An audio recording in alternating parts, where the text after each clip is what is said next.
ನಮಸ್ತೆ. ಶ್ರೀ ಗುರುಭ್ಯೋ ನಮಃ. ಮೊದಲಿಗೆ ನಮ್ಮ ಪೂಜ್ಯ ಗುರುಗಳಾದ ಶಿವಂ ಗುರೂಜಿಯವರ ಪಾದಾರವಿಂದಗಳಿಗೆ ನಮಿಸುತ್ತಾ ಈ ದಿನ ಒಂದು ವಿಷಯದ ಬಗ್ಗೆ ಮಾತಾಡೋಣ. ಏನಪ್ಪ ಅದು ವಿಷಯ ಅಂತಂದ್ರೆ, ಈ ನವಗ್ರಹಗಳು ಮತ್ತೆ ಯಾವ ರೀತಿ ಇಂಪ್ಯಾಕ್ಟ್ ಮಾಡ್ತಾ ಇದ್ದಾವೆ ನವಗ್ರಹಗಳು ನಮ್ಮ ಮೇಲೆ ಅನ್ನೋದನ್ನ ನಾವು ಇವತ್ತು ತಿಳ್ಕೊಳ್ಳೋಣ. ಅದರಲ್ಲೂ ಪರ್ಟಿಕ್ಯುಲರ್ ಆಗಿ ನಮ್ಮ ಲೈಫ್ ಸ್ಟೈಲು ಅಂದ್ರೆ ನಮ್ಮ ಜೀವನ ಶೈಲಿ ಏನಿದೆ ಅದರಲ್ಲೇನೆ ನಮಗೆ ನಮ್ಮ ನವಗ್ರಹಗಳು ನಮ್ಮ ಮೇಲೆ ಒಂದು ಪಾಸಿಟಿವ್ ಇಂಪ್ಯಾಕ್ಟ್ ಬರೋ ಥರ ನಡ್ಕೋಬಹುದು. ಇದೇನು ತುಂಬಾ ಯಾರನ್ನೋ ಹೋಗಿ ಅಲ್ಲಿ ಪೂಜೆ ಮಾಡಿಸಿ ಅಥವಾ ವ್ರತ ಮಾಡಿ ಅಥವಾ ಹೋಮ ಮಾಡಿ ಆ ರೀತಿ ಏನಿಲ್ಲ. ಸಿಂಪಲ್ ಆಗಿರ್ತಕ್ಕಂಥ ನಮ್ಮ ಜೀವನ ಶೈಲಿಯಲ್ಲಿ ಪ್ರತಿನಿತ್ಯ ನಾವು ಏನು ಮಾಡ್ತಾ ಇದ್ವಿ ಅದರಲ್ಲಿ ಒಂದು ಬದಲಾವಣೆ ಮಾಡಿಕೊಂಡಾಗ ನಮಗೆ ಗ್ರಹಗಳು ನಮ್ಮ ಮೇಲೆ ಪಾಸಿಟಿವ್ ಪರಿಣಾಮ ಬೀರಿ ಧನಾತ್ಮಕವಾಗಿ ನಮಗೆ ಒಂದು ಶಕ್ತಿ ಬರುತ್ತೆ, ಒಂದು ಎನರ್ಜಿ ಬರುತ್ತೆ.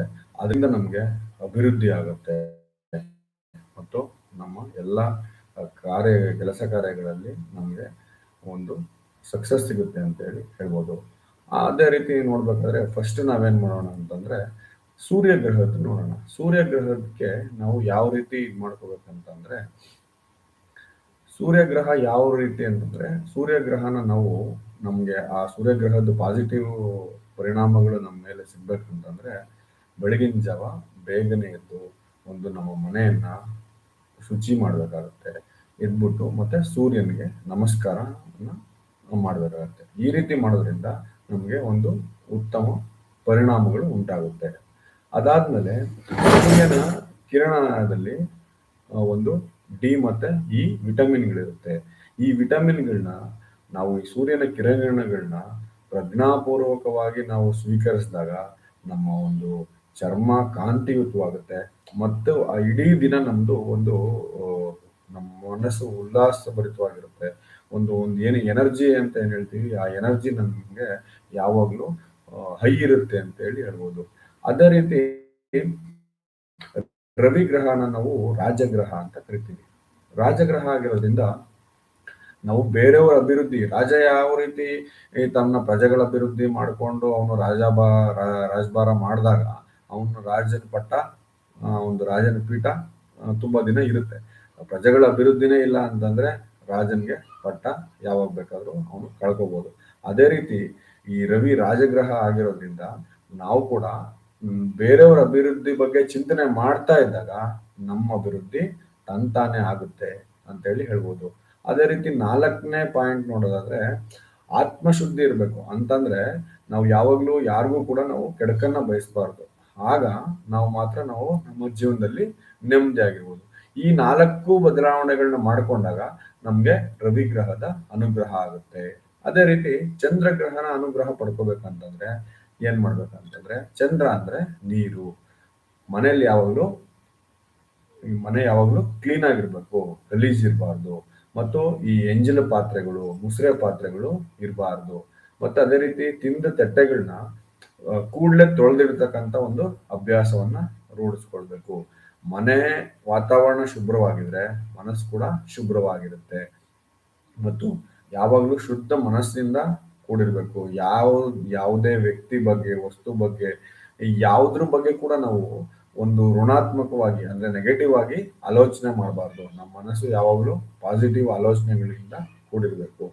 ಮತ್ತೆ ಮನೆಯಲ್ಲಿ ಹಾಲಿನ ಪದಾರ್ಥಗಳನ್ನ ಅತಿ ಹೆಚ್ಚಾಗಿ ಉಪಯೋಗಿಸಬಾರ್ದು. ಇದರಿಂದ ಕೂಡ ನಮ್ಗೆ ಅತಿ ಹೆಚ್ಚಾಗಿ ಯಾರು ಹಾಲಿನ ಪದಾರ್ಥಗಳನ್ನ ಉಪಯೋಗಿಸ್ತಾರೆ ಅವ್ರಿಗೆ ಚಂದ್ರನ ಅನುಗ್ರಹ ದೊರೆಯಲ್ಲ ಅಂತೇಳಿ ಹೇಳ್ಬೋದು. ಮತ್ತೆ ಕೊನೆಯದಾಗಿ ಚಂದ್ರ ತಾಯಿಯನ್ನ ಸೂಚಿಸ್ತಾನೆ. ಹಾಗಾಗಿ ನಾವು ತಾಯಿನ ಚೆನ್ನಾಗಿ ನೋಡ್ಕೋಬೇಕಾಗತ್ತೆ.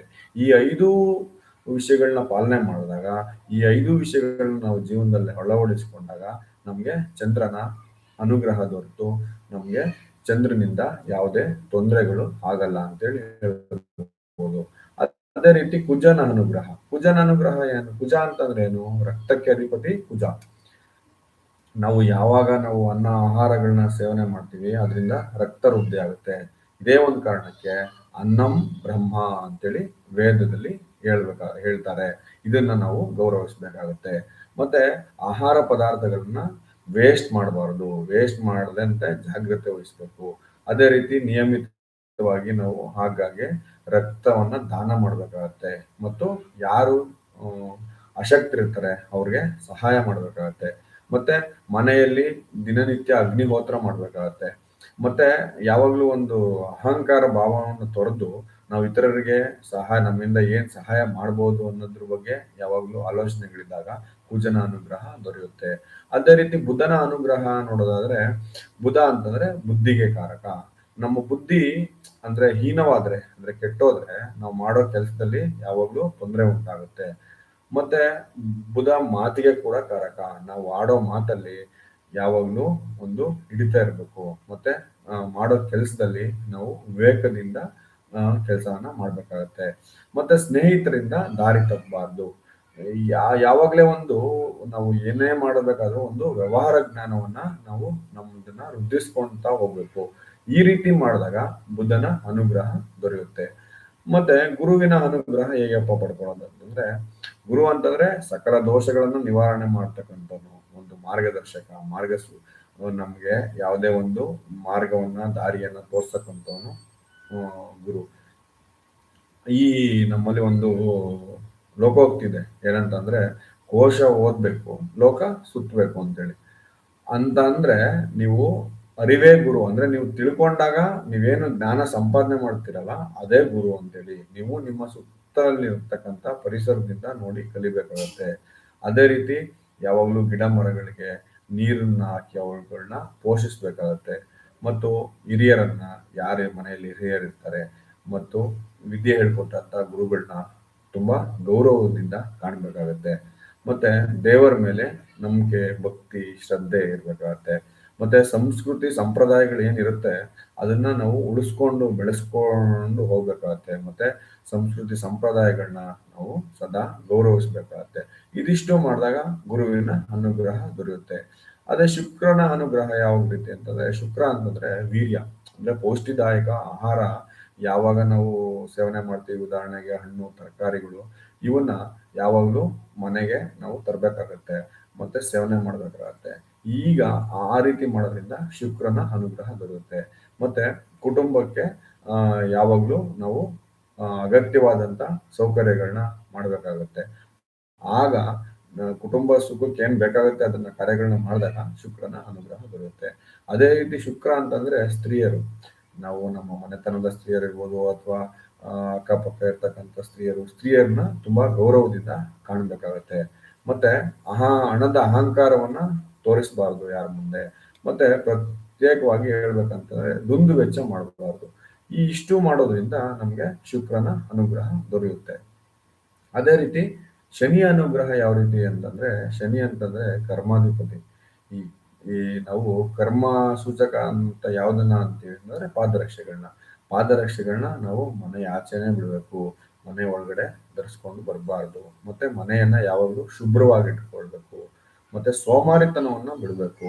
ನಿತ್ಯವೂ ಒಂದು ಏನಿದೆ ಯೋಗ ಮತ್ತೆ ಪ್ರಾಣಾಯಾಮ ಇವುಗಳನ್ನ ಮಾಡ್ಬೇಕು. ಮತ್ತೆ ಆದಷ್ಟುನು ನಾವು ತಂಗಳು ಅನ್ನವನ್ನ ತಿನ್ನದೆ ಸಾಧ್ಯವಾದಷ್ಟು ಬಿಸಿ ಊಟವನ್ನ ಮಾಡಬೇಕು. ಇದಿಷ್ಟು ಮಾಡಿದಾಗ ಶನಿಯ ಅನುಗ್ರಹ ದೊರೆಯುತ್ತೆ. ಅದೇ ರೀತಿ ರಾಹುವಿನ ಅನುಗ್ರಹ ನಾವು ಪಡ್ಕೋಬೇಕಂತಂದ್ರೆ, ಈಗ ಏನಂತಾರೆ, ಹೊರಗಿನ ಪಾಪ ಮನೆಯೊಳಗೆ ಅನ್ನೋ ಒಂದು ಮಾತಿದೆ. ಅಂದ್ರೆ ನಾವು ಹೊರಗಿನಿಂದ ಬಂದಾಗ ಮನೆಯೊಳಗಡೆ ಬರ್ಬೇಕಾದ್ರೆ ನಾವು ಕೈಕಾಲನ್ನ ತೊಳೆದುಕೊಳ್ಬೇಕು. ಮನೆಗೆ ಬಂದ ತಕ್ಷಣ ಮೊದಲನೇ ಕೆಲಸ ಅಂತಂದ್ರೆ ಕೈಕಾಲನ್ನ ತೊಳೆದುಕೊಳ್ಬೇಕು. ಮತ್ತೆ ಮಲಮೂತ್ರ ವಿಸರ್ಜನೆ ಮಾಡಿದಾಗ ನಾವು ಶುದ್ಧಾಚಮನ ಮಾಡ್ಬೇಕಾಗತ್ತೆ. ಅದಾದ್ಮೇಲೆ ಕೈಕಾಲನ್ನ ತೊಳೆದುಕೋಬೇಕಾಗತ್ತೆ.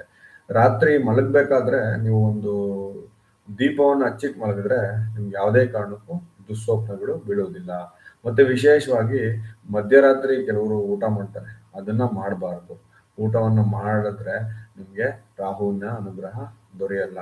ನೀವು ಆ ರಾಹುವಿನ ನೆಗೆಟಿವ್ ಪರಿಣಾಮಗಳನ್ನ ಎದುರಿಸ್ಬೇಕಾಗತ್ತೆ. ನಿಮಗೆ ಪಾಸಿಟಿವ್ ಬೇಕಂತಂದ್ರೆ ಮಧ್ಯರಾತ್ರಿ ಊಟವನ್ನ ಮಾಡಬಾರ್ದು.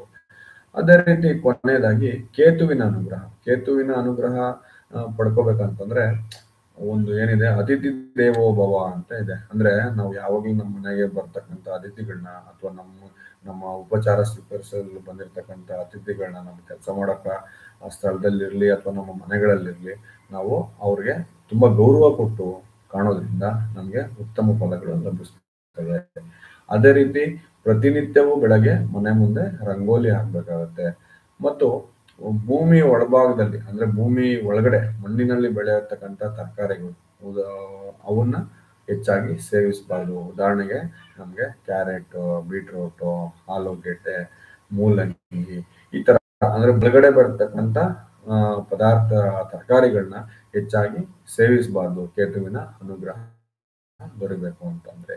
ಇದಿಷ್ಟು ನವಗ್ರಹಗಳು ಅಂದ್ರೆ ಸಿಂಪಲ್ ಆಗಿ ಹೇಳ್ಬೇಕಂತಂದ್ರೆ ನವಗ್ರಹಗಳು ಯಾವ ರೀತಿ ಪರಿಣಾಮ ಬೀರ್ತವೆ ಮತ್ತು ಆ ಪರಿಣಾಮಗಳನ್ನ ನಾವು ನಮ್ಮ ಯಾವುದೇ ಪುನಸ್ಕಾರಗಳಿಲ್ಲದೆ ಸಿಂಪಲ್ ಆಗಿ ನಮ್ಮ ಜೀವನ ಶೈಲಿನ ಬದಲಾಯಿಸ್ಕೊಂಡು ಮಾಡಿದಾಗ ನಾವು ಆ ಗ್ರಹಗಳ ಪರಿಣಾಮಗಳನ್ನ ಎದುರಿಸ್ಬೋದು ಅಂತೇಳಿ ಹೇಳ್ಬೋದು. ಇದಿಷ್ಟು ಈ ದಿನದ ವಿಚಾರ.